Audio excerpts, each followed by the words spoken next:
alcool au volant, des dispositions prises pour le retour du réveillon par 4 Français sur 10. Près de 9 Français sur 10 vont boire le soir du réveillon et la moitié d'entre eux sera concernée par la question de l'alcool et la conduite. Même si certaines dispositions restent inadaptées, l'historique du baromètre de l'association Attitude Prévention, qui fête son 10e anniversaire, prouve que les comportements des conducteurs évoluent dans le bon sens. L'alcool étant une cause majeure de mortalité sur les routes, il est indispensable d'organiser à l'avance ces retours de soirée. Car une fois encore en 2018, il fut l'une des principales causes de mortalité au volant, impliqué dans 30% des accidents mortels, soit 985 morts selon l'association Attitude Prévention. Depuis 10 ans, celle-ci communique auprès des Français et les incite à anticiper leur retour de réveillon. Que 43,6% d'entre eux s'apprêtent à faire cette année en prenant des dispositions. En effet, le risque reste élevé pour le nouvel an puisque 87% des sondés vont consommer de l'alcool, dont 64% prévoient de boire 3 verres ou plus avec une consommation moyenne de 3,9 verres. Au cours de cette soirée, 46% des sondés seront concernés par la question de l'alcool et de la conduite, que ce soit pour eux-mêmes ou pour leur entourage. Un risque bien réel puisque 31% reconnaissent avoir déjà vu une personne ayant dépassé le taux légal autorisé reprendre le volant lors d'un réveillon. Designer Insam, dormir sur place, rentrer en taxi ou transport en commun et utiliser un éthylotest sont les 4 meilleures pratiques, précise l'association qui, depuis 10 ans, veut promouvoir ces dispositifs et se félicite aujourd'hui de leur progression entre 2009 et 2019.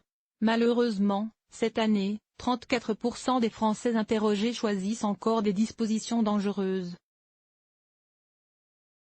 D'autres solutions peuvent s'avérer dangereuses. Ces solutions à éviter concernent le fait d'attendre avant de reprendre le volant, d'emprunter des petites routes, de conduire lentement, ou de limiter sa consommation d'alcool, alors même que 50% des sondés ignorent le temps nécessaire pour éliminer un verre d'alcool, 1 à 2 heures.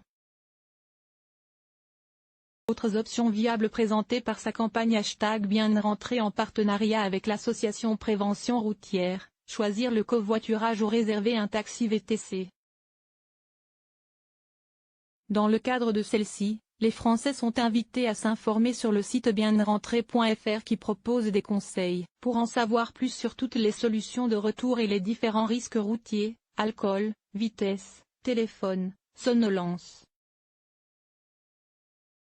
Même recommandation du côté de la sécurité routière qui précise quant à elle qu'une personne qui a bu a 8,5 fois plus de risque d'être responsable d'un accident mortel. Par ailleurs, l'accident type impliquant l'alcool a lieu la nuit, 70% des accidents mortels, et plutôt le week-end, 59% des accidents mortels. Il est plus grave que les autres, 23 personnes tuées pour 100 blessés hospitalisés, contre 10 tués pour les accidents sans alcool, et touche davantage les jeunes, la moitié des conducteurs alcoolisés impliqués dans un accident mortel a entre 18 et 34 ans. Elle rappelle aussi que certaines idées reçues ont la vie dure, ce n'est pas parce que l'on a l'habitude de boire, que l'on tient mieux l'alcool. Pour dessouler, cela ne sert à rien de prendre un grand café noir, de prendre une douche froide ou de sortir prendre l'air.